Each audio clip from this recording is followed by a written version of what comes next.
নৱগঠিত NDA চৰকাৰৰ লগতে দ্বিতীয়বাৰলৈ মুখ্যমন্ত্ৰীৰ আসন অলংকৃত কৰা ডক্টৰ হিমন্ত বিশ্ব শৰ্মালৈ অভিনন্দন সাধাৰণ জাতি সুৰক্ষা সন্মিলন অসম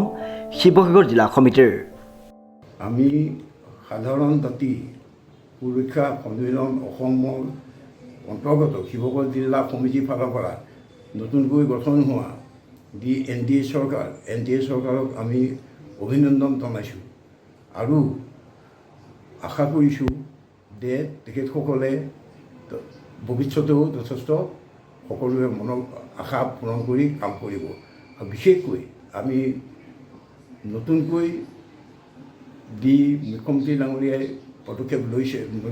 নতুনকৈ মুখ্যমন্ত্ৰী হৈছে, তেখেতে দ্বিতীয়বাৰ পৰা হৈছে, তেখেতক আমি বিশেষভাৱে অভিনন্দন জনাইছোঁ আৰু লগতে শুভেচ্ছা জনাইছোঁ যাতে তেখেতে ভৱিষ্যতৰ কামখিনি সুকলমে কৰে। আৰু আমি ক'ব বিচাৰিছোঁ যে অন্য জনগোষ্ঠীৰ দৰেই আমাৰ সাধাৰণ জাতিৰ সুৰক্ষা সন্মিলনৰ ফালৰ পৰা ক'ব বিচাৰোঁ, জিলা সমিতিৰ ফালৰ পৰা ক'ব বিচাৰোঁ যে আমাৰ প্ৰতিসন্তানীসকলেও আমাৰ ছাত্ৰীসকলেও যাতে অন্যবিলাকে যেনেকৈ সংৰক্ষণ পায়, আমাৰো এটা বিশেষভাৱে সংৰক্ষণৰ ব্যৱস্থা কৰিবৰ কাৰণে মুখ্যমন্ত্ৰী ডাঙৰীয়াক আমি আগতে কাগজ দিছোঁ আৰু এতিয়াও আমি অনুৰোধ জনাইছোঁ তেখেতে এইটো এটা ভাল পদক্ষেপ। আৰু যি উন্নয়ন পৰিষদ আছিলে সাধাৰণ জাতি সুৰক্ষা সন্মিলনৰ কাৰণে আকৌ নতুনকৈ উন্নয়ন পৰিষদ গঠন কৰি যাতে আমাৰ প্ৰতিসন্তানী বা ছাত্ৰ ছাত্ৰীসকলে ভৱিষ্যতে এটা সুবিধা পায় বা সকলোৰে আওতাত আহিব পাৰে, তাৰ কাৰণে আমি মুখ্যমন্ত্ৰী ডাঙৰীয়াক অনুৰোধ জনাইছোঁ আৰু ভাবিছোঁ যে তেখেতে আমাৰ এই মনোবাঞ্ছা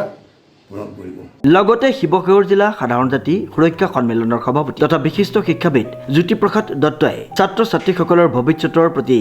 লক্ষ্য ৰাখি